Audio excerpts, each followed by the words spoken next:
Na tayo bago tayo magsimula. Magsisimula na po tayo sa devotion. So, basahin po natin yung Psalm 23:5.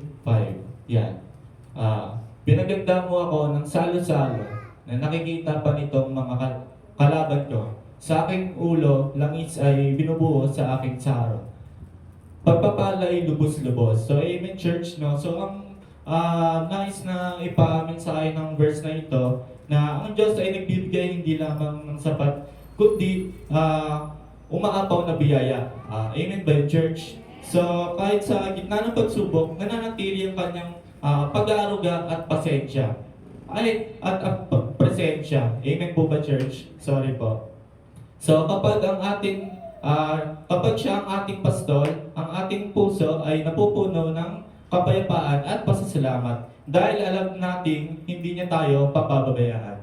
Amen po ba, church? Okay, so continue na po tayo sa pangalawa, sa Luke 6:38. Sabi po dito, magbigay kayo at kayo ay bibigyan din. Gustong takal, siksik, liglig at umaapaw pa ang bibigay sa inyo.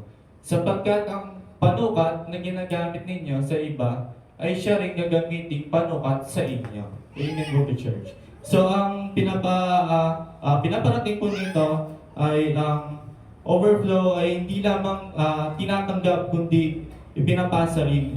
Kapag tayo ay nagbibigay ng may bukas na puso, ang Diyos ay siya rin nagbibigay ng mas higit, umaapaw at hindi masukat. Amen po ba, church?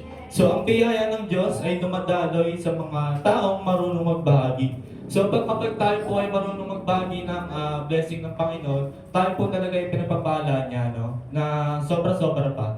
So, doon na po tayo sa last John 10:10. Ayan. Sabi po dyan, dumarating ang magnanakaw para lamang magnakaw, pumatay at manira. Naparito ako upang ang mga tupa ay magkaroon ng buhay.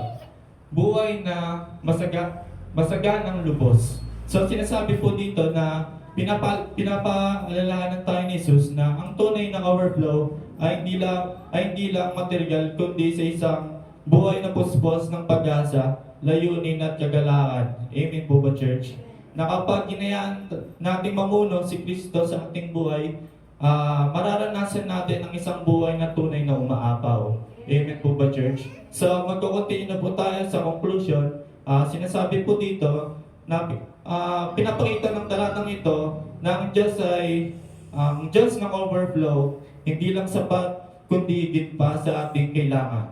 Kapag nagtitiwala tayo sa Kanya at namumuhay ayon sa Kanyang kalooban, ang Kanyang biyaya, pag-ibig at pagpapala ay patuloy na umaapaw sa ating buhay at nagiging daluyan din ng pagpapala sa iba. So yun lamang po, church. Maraming salamat po. To God be all the glory.